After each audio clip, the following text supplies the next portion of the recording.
Shalom peuple de Dieu, shalom à l'église corps de Christ, l'église congolaise, l'église européenne, océanique, américaine et l'église africaine en général. Que Dieu vous bénisse partout où vous êtes et vous nous suivez en ce moment. C'est votre humble serviteur, le pasteur Gloire de l'église La Trompette, ici au Congo, dans la province du Congo central. Et nous sommes là au devant de vos postes téléviseurs pour nous parler de la part de Dieu. Car la Bible dit que toutes choses vont passer, sauf la parole de Dieu.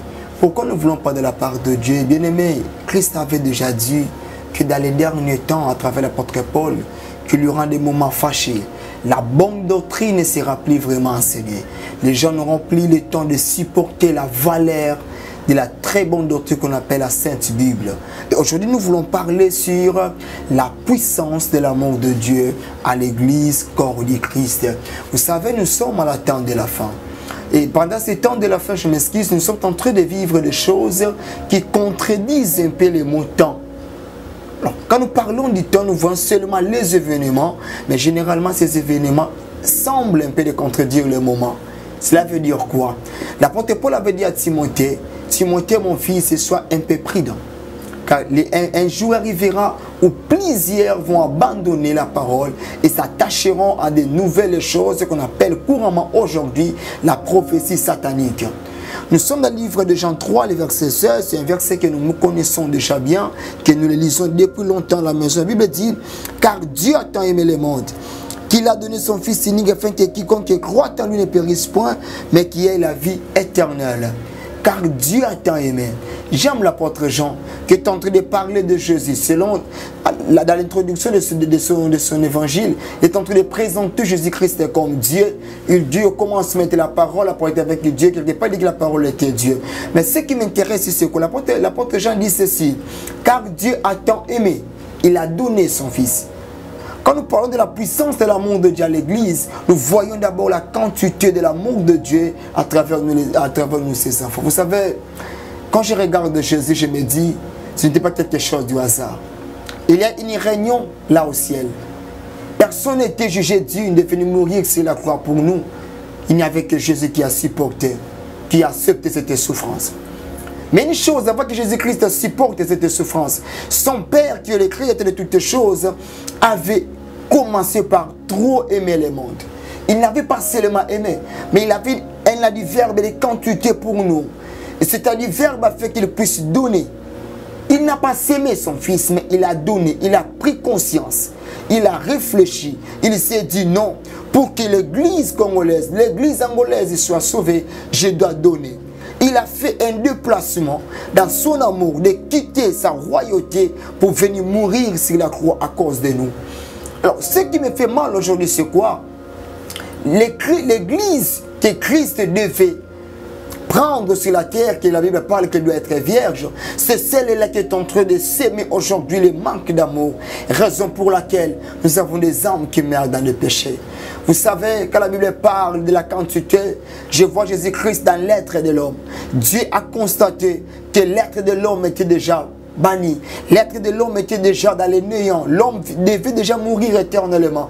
Il a commencé par présenter la grandeur, la puissance, la capacité de l'amour qu'il avait pour l'homme. Aujourd'hui, nous avons l'amour pour les avoirs de l'homme, mais on n'a pas l'amour pour l'être de l'homme. J'aimerais dire à quelqu'un, vous qui nous suivez partout où vous êtes, Jésus nous a aimés. Pourquoi? C'est pour que nous aussi en revanche, nous puissions aimer le monde. Nous avons des gens autour de nous qui meurent dans des péchés. Nous avons des gens autour de nous qui sont en train de vivre dans les mais qui peuvent aller les sauver, qui peuvent les prêcher la parole de Dieu, parce que nous-mêmes on n'est pas encore gagnés par Jésus. Comment on doit gagner les autres? Bien aimé, il est temps que nous puissions vivre la parole de Dieu. Il est temps que nous puissions pratiquer la parole de Jésus-Christ qui est celle-ci, car Dieu a tant aimé le monde, il n'a pas donné son désaimené. Peut-être que vous avez un enfant, vous avez peur, vous avez toujours eu un danger dans votre émotion lorsque l'enfant rentre tard à la maison. Mais Jésus a risqué, Dieu a risqué de nous son unique. Il était l'unique de son père à l'époque. Il n'était pas le cadet de son père, c'était à cause de toi et moi. Et nous, à notre tour, qu'est-ce que devons-nous faire? Nous devons aller gagner les autres.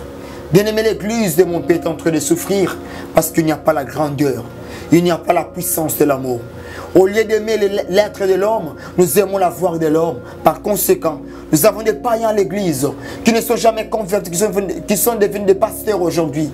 Comme ils ont fait 5 ans, 6 ans à l'église, ils ont fait la théologie, ils sont en train de conduire les églises. En réalité, ils n'ont pas encore consommé l'amour de Dieu. Lorsqu'une église commence à consommer l'amour de Dieu, il y aura une repentance dans cette église.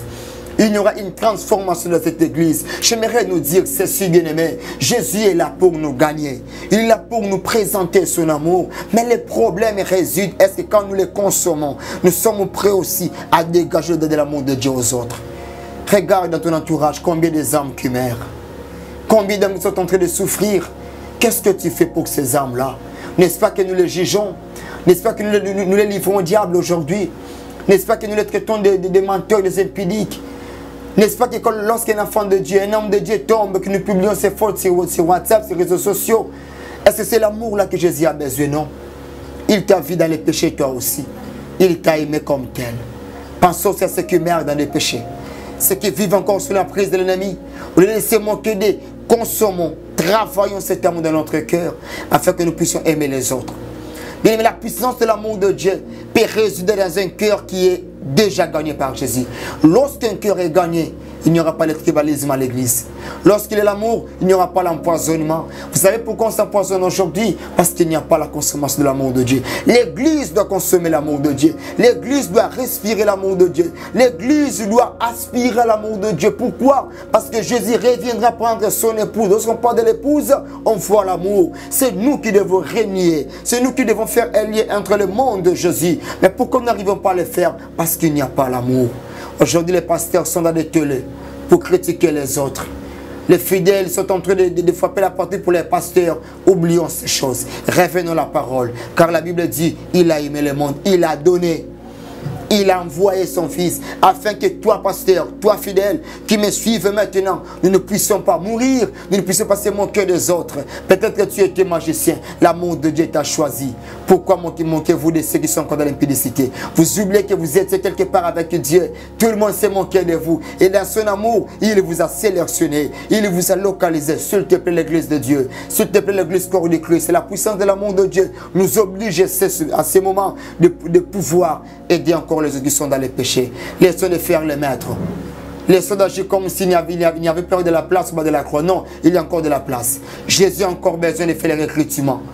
N'empêchons pas les autres qui veulent venir vers Jésus. Démontrons l'amour de Dieu aux autres. Et je nous dis encore, si nous commençons à transformer notre amour à l'amour de Dieu, l'église sera chrétienne.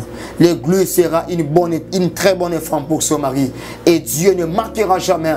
Je dis, ça fait mal. Vous allez voir dans les églises, il y a même des prophètes qui viennent du monde des ténèbres. Il y a même des sorciers. Pourquoi? Parce que le vrai amour n'est pas là. Parce que là où il y a l'amour, il y a Dieu. Là où il y a Dieu, il y a l'orientation. Il y a la puissance du Saint-Esprit. J'aime l'église primitive. C'est une église qui était caractérisée par l'amour d'abord. La Bible dit, il demeure dans la fraternité, donc dans l'amour. Aujourd'hui, pourquoi il y a tant d'églises? Parce qu'il n'y a pas l'amour. Jésus a besoin de toi. Jésus a besoin de moi. Travaillons l'amour de Dieu. Consommons cet amour. Et ce qui me fait encore du bien cet après-midi, ce soir, c'est quoi? La Bible du livre de Jean 3, 17. Dieu n'a pas envoyé son Fils dans le monde pour qu'il juge le monde, mais pour que le monde soit sauvé par lui. Si lui-même, le rédempteur, ne pouvait pas juger le monde. Parce qu'il a pris la forme humaine. Pourquoi pas? Pourquoi pas nous aussi de suivre ces lignements? J'aimerais nous dire ceci. Jésus a besoin de recruter celles. Aidons Jésus à travers les vrais amours. N'aidons pas Jésus à travers les critiques. Tu as fait la théologie, tu as bien fait. Tu prêches, tu as bien fait. Mais la puissance de l'amour de Dieu doit t'obliger à sauver les autres. Je sais une dame qui avait son fils. Et un beau jour, il y a tellement une forte pluie. Et ce fils commence à noyer déjà. Et personne ne pouvait aider cette dame. Mais il y avait notre fils du voisin qui a dit à cette dame, tu sais pourquoi tu n'as personne? Parce que tu vis seulement avec ton fils. C'est-à-dire, ne reste pas seulement avec la grâce que tu as. Ne reste pas seulement avec le talent que tu as. Apprends à aimer les autres. Apprends à vivre comme Dieu en aimant les autres. Que l'humilité te fasse voir que l'autre est plus supérieur. C'est à ce moment-là que l'église de mon pays sera sauvée. Nous avons un problème dans notre pays. Quel est ce problème? Il n'y a plus l'amour. Aujourd'hui, nous confondons la théorie et la pratique de la parole de Dieu. Écoutez-nous, Dieu veut que nous puissions vivre, consommer nous puissions travailler sur l'amour de notre vie. Regardons les impudiques, regardons les féticheurs. Ils ont besoin de Jésus à travers l'amour consommé, à travers l'amour aspiré que l'Église doit avoir. Et je voulais dire ceci pour finir. Il y a 3 choses qui caractérisent l'amour de Dieu dans la vie d'une personne. La première des choses, c'est le sacrifice. Dieu ne pouvait pas donner son Fils sans pourtant se sacrifier. Il a commencé par sacrifier son Fils pour que toi et moi, nous puissions aussi se sacrifier pour les autres. Combien de fois nous avons gêné pour les gens qui sont en train de mourir dans les péchés? Combien de fois nous avons gêné pour les pasteurs qui tombent? Aujourd'hui, nous publions les bêtises des hommes de Dieu. L'Église corps du Christ. Nous devons comprendre que le temps n'est pas facile pour nous. Le temps n'est pas fiable pour nous. Il revient à nous dire ceci. Sacrifions-nous pour les autres. Jésus s'est privé pour toi. Il s'est donné pour toi. J'aime ce que le monde dise. Ami Pesameka. Auquel est grâce des sacrifices. La deuxième des choses, c'est la transmission de la grâce. Bien-aimé, tu as reçu Jésus quelque part. Ne garde pas ce témoignage. Partage ça aux autres.